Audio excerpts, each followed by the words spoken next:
नमस्कार दोस्तों, D classes में आपका स्वागत है। आज हम रीजनिंग के प्रैक्टिस सेट देखेंगे। इसमें रीजनिंग के 20 इंपॉर्टेंट प्रश्न हैं।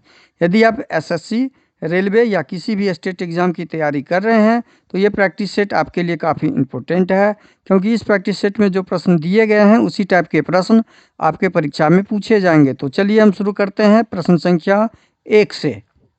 प्रश्न संख्या 1 करने से पहले आपसे रिक्वेस्ट है, वीडियो शुरू से अंत तक जरूर देखिए। वीडियो अच्छा लगे तो लाइक और कमेंट कर दीजिएगा। चैनल पे नए आए हैं तो प्लीज़ चैनल को सब्सक्राइब कर लीजिए। अब आता है आपके सामने क्वेश्चन नंबर 1। XYZ को ABC लिखा जाता है तो ABC को क्या लिखा जाएगा? अब इसको देखिए क्या कोड दिया हुआ है। कोड में पैटर्न ढूंढिए।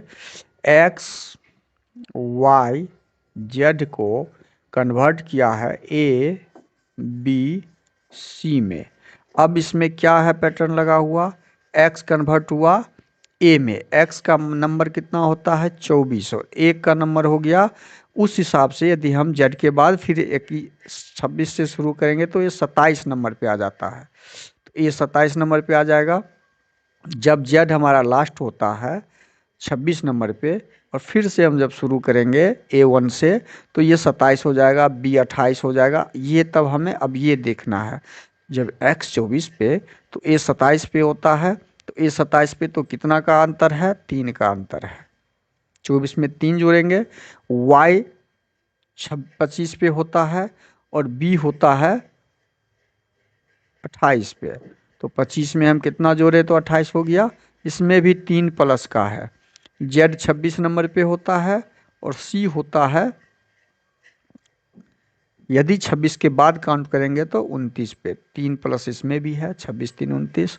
तो अब जब हम ये पैटर्न ढूंढ लिए कि इसका 3 प्लस का पैटर्न है, इसमें 3 प्लस का पैटर्न लगा हुआ है, तो A B C में भी हमें क्या ढूंढना है? +3 ढूंढना है। +3 ढूंढना है।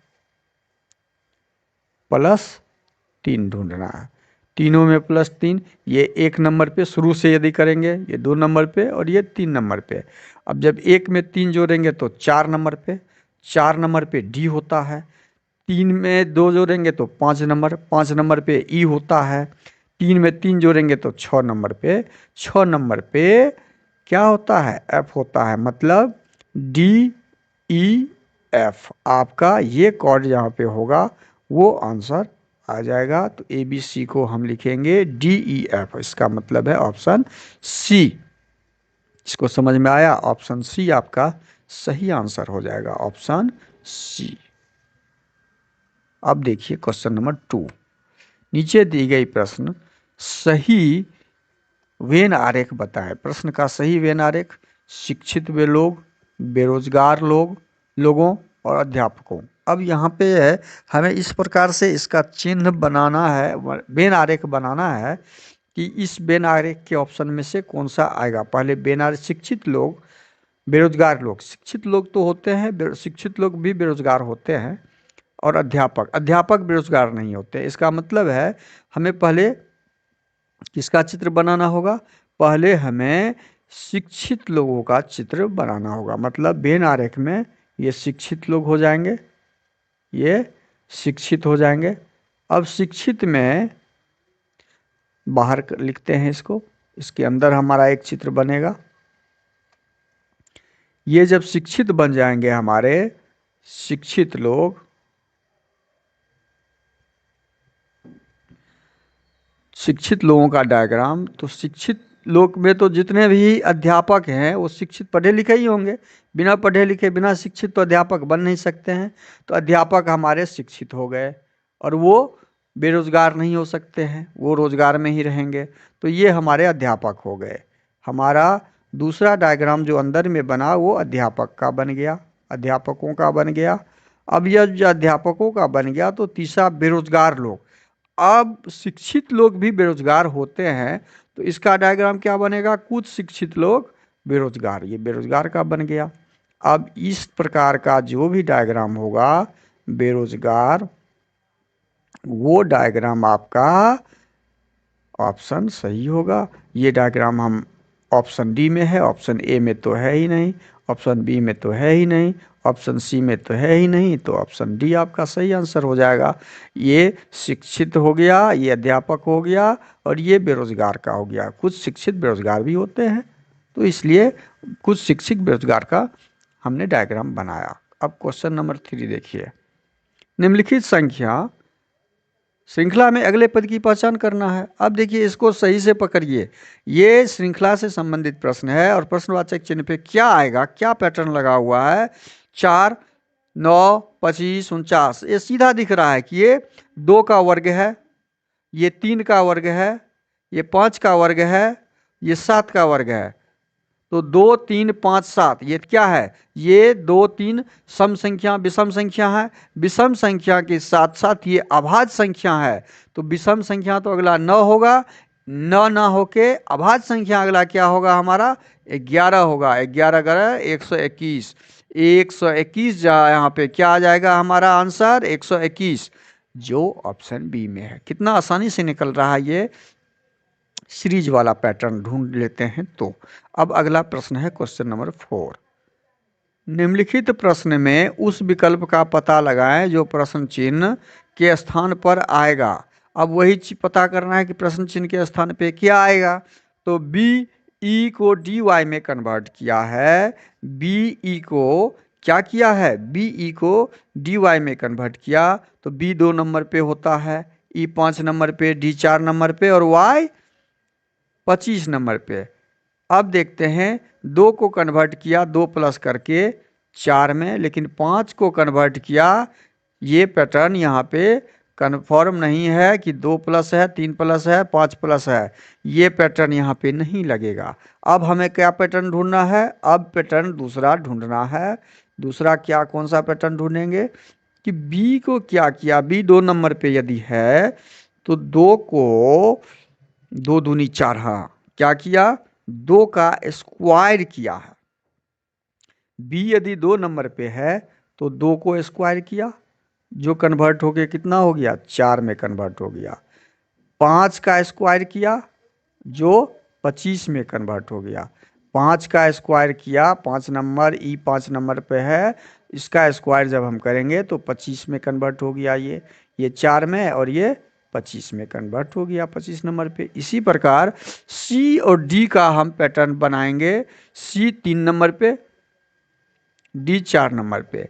तो सी का पैटर्न 3 का स्क्वायर करेंगे तो क्या बन जाएगा, 3 तिये 9 में। 9 नंबर पे कौन सा होगा, आई 9 नंबर पे होता है, आई 9 नंबर पे होता है।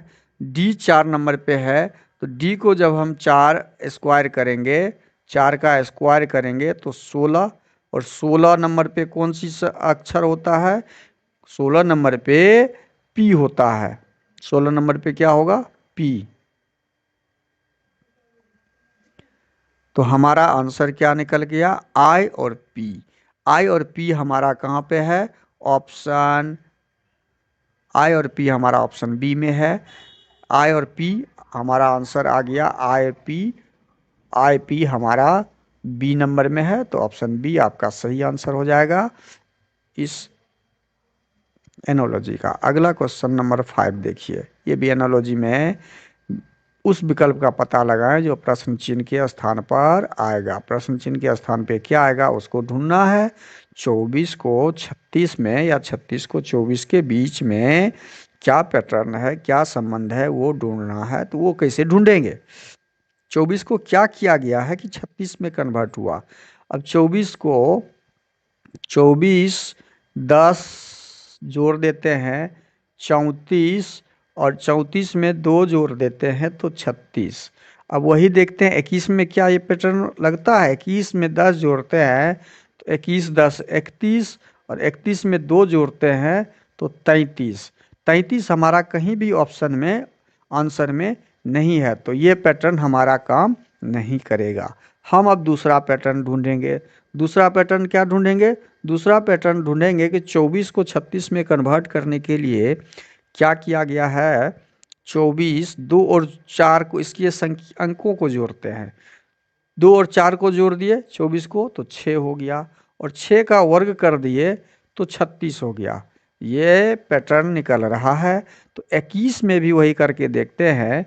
21 का जब हम 2 और 1 को जोड़ते हैं तो 3 होता है, और 3 का वर्ग करते हैं तो 3 तिया 9। हाँ, जो ऑप्शन में दिया हुआ है। तो हमारा पैटर्न मिल गया। 9 आपका आंसर हो जाएगा इस प्रश्न का, जो 21 अंकों को जोड़ के उसका वर्ग कर दिए, वो संख्या आपका आंसर निकल रहा है। अब अगला प्रश्न है क्वेश्चन नंबर 6। ये प्रश्न आकृति है, इसमें उत्तर आकृति ढूंढना है। प्रश्न संख्या 6 को ठीक से देखिए और प्रश्नवाचक चिन्ह के स्थान पे कौन सी आकृति आएगी वो हमें ढूंढना है। अब ये जो पतंग जैसे चिन्ह का जो निशान दिया हुआ है, ये आपका या इस चित्र में बायां तरफ है और यहाँ पे दायां तरफ है, ठीक है। लेकिन ये चित्र के बाहर जो गोलाकार धब्बा है वो बाहर है और ये अंदर में है, और ये 1 और 2 लाइन के अंदर में है, ये भी 1-2 लाइन के बाहर में है। तो यहाँ पे ये अंदर अंदर वाला चित्र है। तो पहले तो हमें देखना है कि ये चित्र ऊपर ऊपर है, तो हमें नीचे नीचे वाला कॉर्नर ढूंढना है। इसमें इस प्रश्नवाचक चिन्ह में नीचे वाला चित्र आएगा। तो सब में नीचे नीचे है, सब में नीचे नीचे है, ये क्लियर हो गया। अब देखना है कि ये बाहर में चित्र, ये अंदर वाला चित्र हो गया, अंदर वाला चित्र यहाँ पे है, तो यहाँ पे बाहर वाला हमें चित्र ढूंढना है, और वो भी उल्टा। यदि नीचे में है तो हमें ऊपर वाला। अब बाहर वाला ये तो बाहर में है, लेकिन ऊपर में ये बीच में नहीं, बीच में है, देखिए मिडिल में है, ये भी मिडिल में है, ये भी, ये धब्बा गोलाकार जो गेंद है वो इस लाइन के मिडिल मध्य में है, बीच में है। ये ऑप्शन नहीं होगा क्योंकि ये बीच में नहीं है, ये भी बीच में नहीं है, ये भी नहीं होगा, ये भी बीच में नहीं है, ये बीच में है लेकिन अंदर में है। अंदर वाला तो मेरा यहाँ पे पहले से है, हमें बाहर वाला ढूंढना है, इसलिए ये ऑप्शन भी नहीं होगा। तो आपका ऑप्शन बी सही हो जाएगा, जो बाहर में और मिडिल में भी है और कॉर्नर के ठीक उल्टा ये कॉर्नर बना हुआ है। तो ये ऑप्शन आपका सही हो जाएगा 6 का बी। अगला प्रश्न है क्वेश्चन नंबर 7। दिए हुए विकल्पों में से लुप्त संख्या को चुनना है, ज्ञात करना है। लुप्त संख्या यहाँ पे देखिए, लुप्त संख्या ज्ञात करने में पहला दिमाग तो आपको दोहराना है कि बड़ी संख्या किधर है। बड़ी संख्या हमारे नीचे तरफ है, तो पहले हम नीचे तरफ ही देख लेते हैं क्या पैटर्न और क्या तरीका इसमें लगा हुआ है। तो इसमें तरीका हमारा लगा हुआ है नीचे की तरफ में कि 1 का स्क्वायर किया और 11 का स्क्वायर किया। तो 1 का स्क्वायर जब किया तो 1, देखिए यहाँ पे 121, इसको ले लेते हैं यहाँ पे। 1 का स्क्वायर किया तो 1, 11 का स्क्वायर किया तो 121। अब 121 में से 1 को घटा लिया तो हमारा 120 आ गया। फर्स्ट पैटर्न हमारा ज्ञात हो गया कि क्या है। अब सेकेंड में क्या यही काम सेकेंड पैटर्न में लगा हुआ है? ये पैटर्न, यही संबंध सेकेंड में लगा हुआ है। अब उसे ज्ञात करते हैं। उसे ज्ञात करने के लिए यहाँ ज्ञात करते हैं। 2 का स्क्वायर, 2 दूनी 4, 7 का स्क्वायर, 7 सत्ते 49। अब 49 में हम इस 4 को घटाते हैं तो कितना हो गया? 43। कितना हो जाएगा? 45। 43 नहीं, 45। अब देखिए 45 क्या है, यहाँ पे ये पैटर्न हमें ज्ञात हो गया। दोनों में सेम पैटर्न है तो तीसरा में भी वही पैटर्न होगा। अब तीसरा का पैटर्न हमें ढूंढ लेते हैं। तीसरा का पैटर्न ढूंढ लीजिए आसानी से। तीसरा का पैटर्न क्या होगा? 3 का स्क्वायर 9 और 5 का स्क्वायर निकाल लेते हैं। 5 का स्क्वायर 25 और 25 में से 9 हम जब घटाएंगे तो हमारा क्या आ जाएगा? 25 में से 9 घटाएंगे तो 16 9 25 16। आंसर क्या आ गया? 16। 16 हमारा कहाँ पे है? ऑप्शन बी में है। तो ऑप्शन बी आपका सही आंसर हो जाएगा 16। आप समझ में आ गया इसका आंसर कैसे हमने निकाला, कैसे ढूंढा। हम बड़ी संख्या की तरफ पहले भागेंगे, बड़ी संख्या लाने का प्रयास करेंगे कि कैसे ये बड़ी संख्या हमारा बनेगा, वो पैटर्न बनाते हुए। अब 8वां नंबर प्रश्न है, निम्नलिखित संख्या श्रृंखला में लुप्त संख्या को ज्ञात करना है। श्रृंखला में लुप्त संख्या की पहचान करना है। अब यहाँ पे लुप्त संख्या का जब प्रश्नवाचक चिन्ह है क्वेश्चन नंबर 8 में ये 2 और 3, और ये तो बहुत आसान है, यहाँ पे सामने में दिख रहा है। 23 को क्या किया, जोड़ दिया, 2 उसके अंकों को जोड़ के अगला संख्या प्राप्त कर लिया, अगला संख्या मिल गया।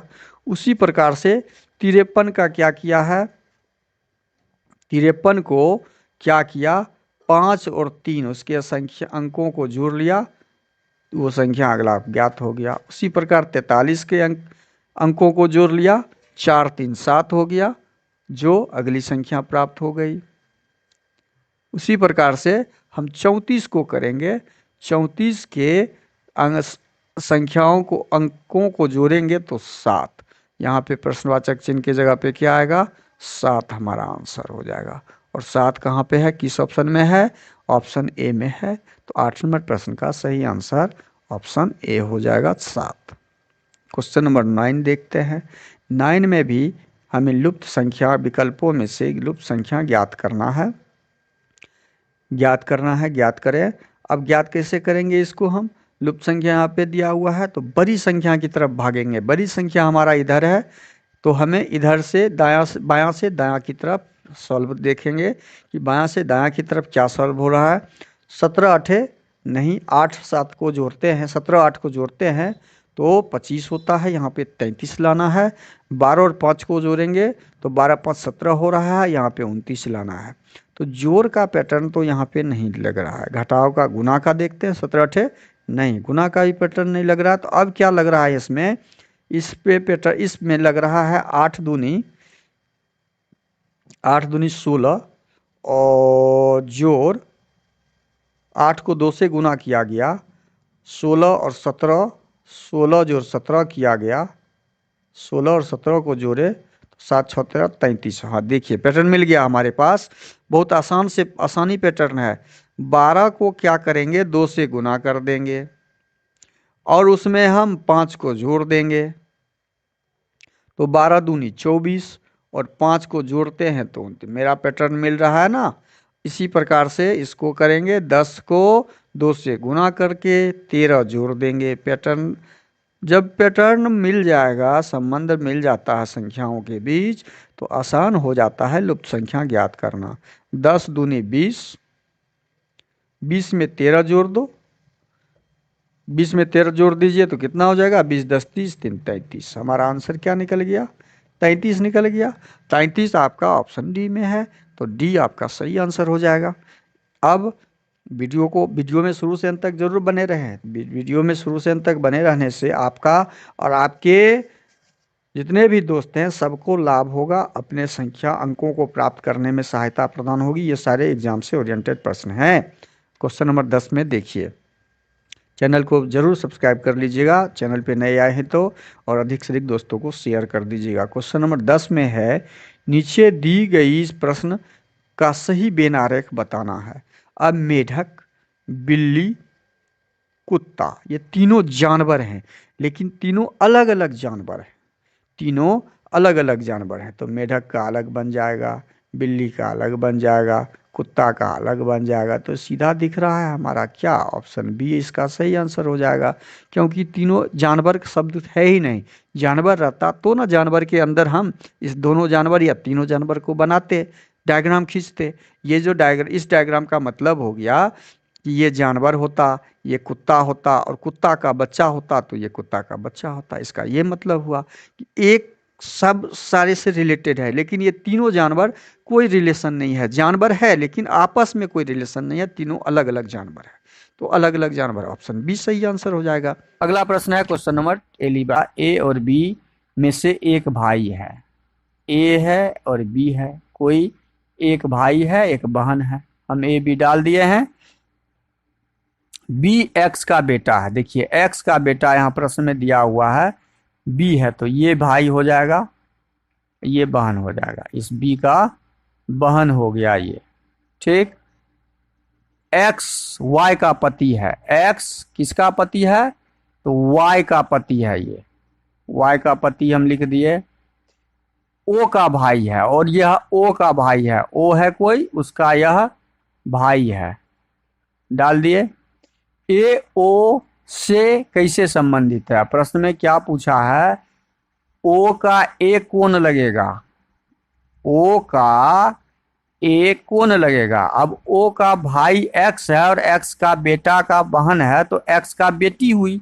जब भाई की बेटी हुई तो भाई की बेटी कौन लगेगी? भतीजी। भाई की बेटी भतीजी लगेगी। तो क्वेश्चन नंबर 11 का सही आंसर क्या हो जाएगा? भतीजी। भतीजी। अगला प्रश्न हो जाएगा क्वेश्चन नंबर 12। क्वेश्चन नंबर 12 में है ए और बी। क्वेश्चन नंबर 12,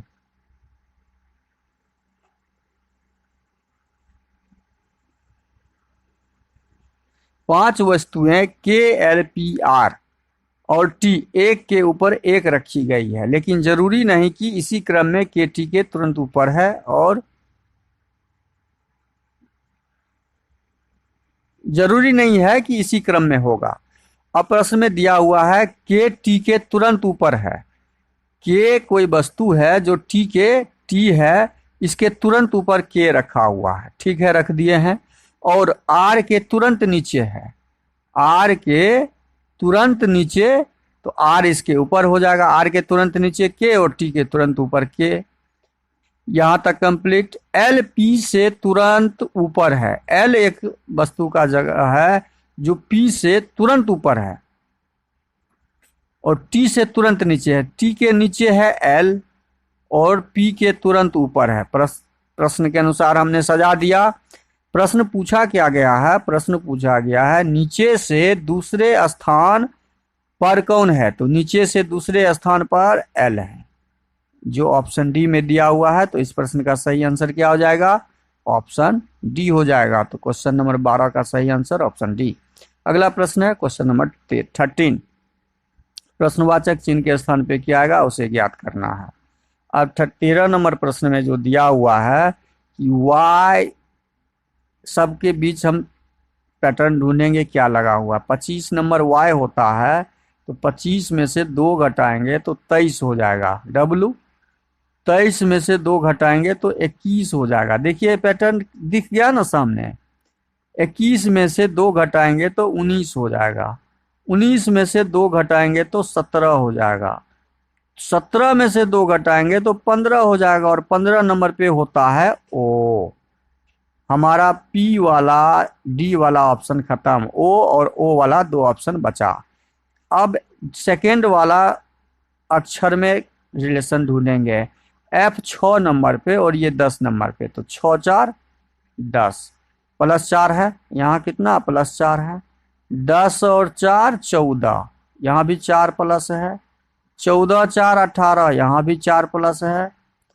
18 4 22, भी 22 नंबर पे होता है, यहाँ भी 4 प्लस है, तो यहाँ भी 4 प्लस होगा। 22 4 26 मतलब ओ जेड। तो ओ जेड हमारा कहाँ पर है? ऑप्शन सी में। तो ऑप्शन सी हमारा 13 नंबर प्रश्न का सही आंसर हो जाएगा। अगला प्रश्न आपका 14 number, question number 14। Question number 14 है आपके सामने। सीमा अपने ऑफिस गई। जब वह ऑफिस पहुंची तो उसका मुख दक्षिण दिशा की ओर था। घर से निकलने के बाद वह 2 बार बाएं मुड़ी तथा फिर ऑफिस पहुंचने से पहले दाएं मुड़ी। जब सीमा घर से निकली थी तो उसका मुंह किस दिशा में था? अब देखिए, सीमा जब ऑफिस पहुंची तो उसका मुंह दक्षिण था। ऑफिस पहुंची तो ऑफिस पहुंचने का मुख ये दक्षिण हो गया। अब हम ठीक इसके उल्टे जाएंगे, दक्षिण है, अब हम बैक होते जाएंगे। घर से निकलने के बाद वह 2 बार बाएं मुड़ी तथा फिर ऑफिस पहुंचने से पहले दाएं मुड़ी। ऑफिस पहुंचने से पहले यह दाएं मुड़ी थी, तो ऑफिस पहुंचने से पहले मान लीजिए यहाँ पे ऑफिस पहुंची है, तो दाहिना मुड़ के ऑफिस पहुंची। तो दाहिना जब मुड़ेगी यह, तो उसका मुख किस दिशा में था?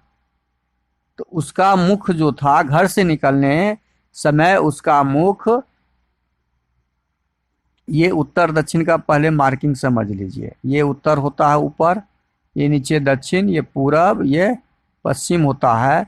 और जब वह पहुंची तो दक्षिण दिशा में उसका मुख था और उससे पहले वो क्या था, घर से निकलने के बाद वह 2 बार बाएं मुड़ी, फिर ऑफिस पहुंचने से पहले दाएं मुड़ी थी। ऑफिस पहुंचने से पहले यहाँ ऑफिस ये पहुंची तो दायां मुड़ के, तो दायां किधर, ये मान लीजिए इधर से पश्चिम की तरफ से आ रही होगी तो दायां, तो पश्चिम की तरफ से आ रही होगी तो यह दायां मुड़ी, पश्चिम की तरफ से आ रही होगी तो दायां मुड़ के दक्षिण हो गया। ठीक है, अब यहाँ पे ये लाइन हम कंप्लीट कर लिए। अब उससे पहले क्या दिया, घर से निकलने के बाद वह 2 बार बाएं मुड़ी। अब 2 बार बाएं मुड़ी यहाँ से निकलने के बाद, घर से निकलने के बाद, तो बायां का मतलब हो गया ये है, उत्तर से चली होगी, उत्तर से चली होगी तब तो बाएं मुड़ी, 2 बार बाएं मुड़ी, मतलब ये पूरब से चली, पूरब से फिर उत्तर की दिशा में चली, एक बार बायां हुआ, यहाँ पे लेफ्ट मुड़ी, फिर यह यहाँ आई और फिर ये लेफ्ट मुड़ी, तो 2 बार बाएं मुड़ी। इसका मतलब वह घर से जब निकली थी तो उसका मुख पूरब की तरफ, पश्चिम की तरफ था। उसका मुख कहाँ था, पश्चिम की तरफ था। यहाँ से चली तो यहाँ से चली तो मुख तो इधर है, मुख इधर, ये पश्चिम होता है, तो पश्चिम की तरफ उसका मुख होगा। तो क्वेश्चन नंबर 14 का सही आंसर हो जाएगा ऑप्शन डी, पश्चिम। अगला प्रश्न है क्वेश्चन नंबर 15, 29 जनवरी 2003 को बुधवार है, 26 फरवरी 2005 को हफ्ते का कौन सा दिन होगा। अब कुल दिन, इसमें हमेशा ध्यान रखिए हमें कुल दिन ज्ञात करना होता है। कुल दिन ज्ञात कर लीजिए, कुल दिन बराबर हमें ज्ञात करना है, क्या है, वाट है। कुल दिन जब हम ज्ञात करेंगे तो कुल दिन कैसे ज्ञात करेंगे, 2003 ईस्वी में 2003 का कुल दिन, 2003 का कुल दिन बराबर क्या हो जाएगा, 2003 नन लीप ईयर वर्ष है तो 365 दिन होगा, और उसमें से हम 29 दिन घटा देंगे क्योंकि 29 जनवरी तक हमें पता है, तो हमारा कुल दिन कितना हो गया, 336 दिन, कुल दिन 336। अब 2004 का कुल दिन, 2004 का कुल दिन हम जब निकालेंगे तो 2004 में हमारा लीप ईयर वर्ष है। कौन सा वर्ष है, लीप ईयर, तो 366 दिन हो जाएगा 2004 में। अब हमें निकालना है 2005 का जनवरी, 2005 का जनवरी मंथ का 31 दिन और फरवरी महीने का 26 दिन। चूंकि 26 फरवरी का ही हमें ज्ञात करना है, 26 फरवरी तक का ही ज्ञात करना है, तो 26 दिन। अभी टोटल दिन को हम जोड़ के 7 से भाग दे देंगे। टोटल दिन जोड़ लीजिए, 6 6 12, 1 13, 13 6 19, 19 का 9 हासिल 1, 3 6 3 9, 3 12, 13 14, 1 15 हासिल 1, 3 3 6, 1 759 दिन। अब 759 दिन में हम क्या करेंगे, शेष निकालेंगे 7 से भाग लगा के। 7 से जब भाग लगाएंगे, 759 में हम 7 से भाग लगाएंगे तो कितना आ जाएगा शेष हमारा, 7 एकम 7, 0 7 8 56, 7 8 56, 57 58 59, मतलब हमारा शेष कितना आ रहा है, हमारा शेष आ रहा है, शेष हमें ज्ञात करना है। हमें ज्ञात क्या करना है, शेष। शेष जब ज्ञात करेंगे 7 से भाग लगा के, अच्छा 7 से भाग इसे लगा ही लीजिए, हम कट कर रहे हैं, आपको भागे लगा देते हैं, यहाँ पे भाग लगा दीजिएगा, समझ में आ जाएगा। 759 में हम 7 से भाग लगाएंगे तो 7 एकम 7, काट 5 उतारे, 5 में भाग नहीं लगा, 0 9 उतारेंगे, 7 8 56, तो हमारा शेष कितना बच गया, 3। बस यही ध्यान रखना है, हमें शेष ज्ञात करना है। शेष हमारा 3 बचा और यही शेष हमारा कहाँ जुड़ जाएगा, बुधवार में जुड़ जाएगा। शेष हमारा किस में जुड़ जाएगा, बुधवार में। हम शेष को जोड़ देंगे, बुधवार में हम शेष को जोड़ देंगे, हमारा दिन प्राप्त हो जाएगा। तो बुधवार, बृहस्पतिवार, शुक्रवार, शनिवार, 26 फरवरी को शनिवार का दिन होगा। यह 26 फरवरी का दिन है। 26 फरवरी को हमारा क्या हो जाएगा? शनिवार। जो ऑप्शन ए में दिया हुआ है, तो इस प्रश्न का सही आंसर क्या हो जाएगा? ऑप्शन ए हो जाएगा। इसको हम दूसरे तरीके से भी बना सकते थे, जैसे कुल दिन 2003 का हमारा निकला 336, तो इसका शेष हम यही ज्ञात कर लेते। 7 से यदि यहाँ पे भाग लगाएंगे तो शेष हमारा यहाँ पे 0 बचेगा। 7 से पूर्ण रूप से ये कट जाएगा, शेष 0 बचेगा। अब 366 में 7 से भाग लगाते तो शेष हमारा 7 पचे 35, 2 बचेगा। 31 का शेष हमारा 3 बचेगा। 26 का शेष हमारा 27, 5 बचेगा। अब हम शेष जब ज्ञात कर लिए तो 5 2 7 को काट देंगे तो हमारा 3 बचा। कितना शेष बचा? 3 बचा। हम ऐसे भी ज्ञात कर सकते थे, और यही 3 को हम बुधवार में जोड़ दिए। टोटल जोड़ के भी ज्ञात कर सकते हैं और साथ ही साथ शेष निकाल के भी हम ज्ञात कर सकते थे। दोनों तरीके से हम इस प्रश्न को आसानी से सॉल्व कर सकते थे। अब हम आते हैं अगला प्रश्न, क्वेश्चन नंबर 16 में। क्वेश्चन नंबर 16 में दिया हुआ है, निम्नलिखित समीकरण को सही बनाने के लिए कौन से दो चिन्हों को आपस में बदलना होगा? अब समीकरण सही को बदलने के लिए भाग वाला ऑप्शन ए हम लगा के देखते हैं कि भाग को जोड़ में बदलना है और जोड़ को भाग में। अब ये भाग दिया हुआ है तो इसको जोड़ कर देंगे, और जोड़ जहां दिया हुआ है उसको भाग कर देंगे। अब सॉल्व कीजिए। 15 पचे 75 जोड़ 7। अच्छा, यहाँ पे नीचे कर लेते हैं, यहाँ पे नहीं आ रहा है तो 15 पचे 75 जोड़ 7 घटे 20, 4 20 में 20 से भाग देंगे तो 5 बराबर क्या 77 आ रहा है? वही तो ज्ञात करना है। 75 में से 5 चला जाएगा तो 70 7 77 आ रहा है। तो हमारा 77 बराबर 77 आ रहा है, मतलब ऑप्शन ए ही सही हो जाएगा। हमारा ऑप्शन ए ही सही हो जाएगा, बाकी ऑप्शन देखने की जरूरत ही नहीं है। अब हम क्वेश्चन नंबर 17 पे आते हैं। क्वेश्चन नंबर 17 हमारा है, यदि एक्स, देखिए इस तरह के प्रश्न जो आते हैं, यही 2 टाइप के प्रश्न आपके गणितीय संबंधित आते हैं। जोड़ का अर्थ है भाग। जोड़ के जगह पे हम क्या डालेंगे?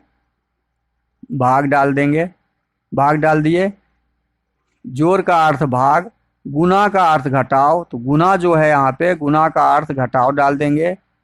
भाग का अर्थ जोड़, भाग जहाँ पर होगा उसको हटा के हम क्या कर देंगे? जोड़ का चिन्ह डाल देंगे।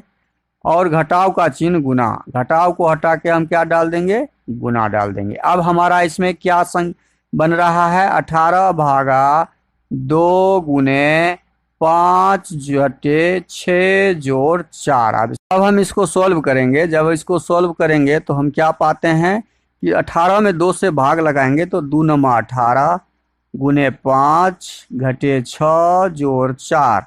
सॉल्व करते हैं तो 9 पचे 45 जोड़ 4 घटे 6, 45 4 49 घटे 6, तो कितना हो गया? 43। हमारा आंसर 43 जो ऑप्शन सी में दिया हुआ है। तो 17 नंबर प्रश्न का सही आंसर ऑप्शन सी हो जाएगा। अगला प्रश्न है क्वेश्चन नंबर 18। नीचे दी गई आकृति में कितने त्रिभुज हैं? जब इस तरह के त्रिभुज की संख्या चित्र दिए हो तो हम उसके खंडों को पहले काउंट कर लेते हैं, और खंड का जब हम लिख लेंगे तो खंड का योगफल ही त्रिभुज की संख्या होता है। यहाँ पे 3, यहाँ पे 3 त्रिभुज, यहाँ पे 3 त्रिभुज, यहाँ पे 3 त्रिभुज, यहाँ पे 3 त्रिभुज, यहाँ पे खंड के हम योग कर दिए तो कुल त्रिभुज की संख्या 3 3 6 3 9 3 12 3 15 3 18। कुल त्रिभुज की संख्या हमारा 18 होगा, जो ऑप्शन बी में दिया हुआ है। तो ऑप्शन बी सही हो जाएगा। अब हम क्वेश्चन नंबर 19 देखेंगे। क्वेश्चन नंबर 19 में क्या दिया हुआ है? नीचे दी गई आकृति में कितने वर्ग हैं? अब वर्गों की संख्या हम काउंट कर लेते हैं, 1 2 3 4, ऊपर भी 4 और नीचे भी 4। जब वर्गों की संख्या बराबर हो तो बराबर वर्गों की संख्या में हम 2 को 2 से गुना करेंगे। 2 गुने 2 मतलब 2 का वर्ग, 3 का वर्ग और 4 का वर्ग, 4 का वर्ग, ये जोड़ का चिन्ह होगा। क्या होगा? जोड़ का चिन्ह। इसका वर्ग हम करके जोड़ देंगे, 3 तिये 9, 4 चौके 16 और 1 का वर्ग, और 1 का वर्ग जोड़िए, 16 9 25, 5 30, तो इसमें वर्गों की संख्या हमारा 30 हो जाएगा। देखिए इस जब वर्ग की संख्या समान हो, कॉलम और रो समान हो, तो टोटल वर्ग का स्क्वायर करके हम जोड़ लेते हैं और जोड़ के उसका आंसर ढूंढ लेते हैं। अब अगला प्रश्न है क्वेश्चन नंबर 20। क्वेश्चन नंबर 20 में है आपका लुप्त संख्या ज्ञात करें। तो लुप्त संख्या कैसे ज्ञात करेंगे? लुप्त संख्या ज्ञात करने के लिए हम इस दोनों को जोड़ के देखते हैं। 10 1 11, कितना हो रहा है? 11। 7 4 11, इसका भी योग 11। 15 4 19, इसका भी योग 19। 18 1 और 8 19। मतलब दोनों कॉलम का जो योग होता है उन बराबर होता है। मतलब 19 2 19 12 कितना? 9 21। इसको भी जोड़ेंगे तो हमारा क्या आना चाहिए? 21 आना चाहिए। तो 21 में 6 घटा लेंगे तो कितना हो जाएगा? कितना जोड़ेंगे जो 21 आ जाएगा? 15 6 21। इसमें कितना जोड़ेंगे तो 21 आ जाएगा। 15 जोड़ने से तो हमारा ऑप्शन सी सही हो जाएगा। क्वेश्चन नंबर 20 का सही आंसर ऑप्शन सी, यहाँ 15 हो जाएगा, जिसके जोड़ने से हमारा 21 आ जाएगा। तो वीडियो को शुरू से अंत तक जरूर देखिए। वीडियो अच्छा लगे तो लाइक कर दीजिएगा। चैनल पे नए आए हैं तो प्लीज़ सब्सक्राइब कर लीजिए और दोस्तों को अधिक से अधिक शेयर कर दीजिए। बेल आइकन को ऑल सेट पे जरूर डाल दीजिएगा। थैंक यू, धन्यवाद। जय हिंद, जय भारत।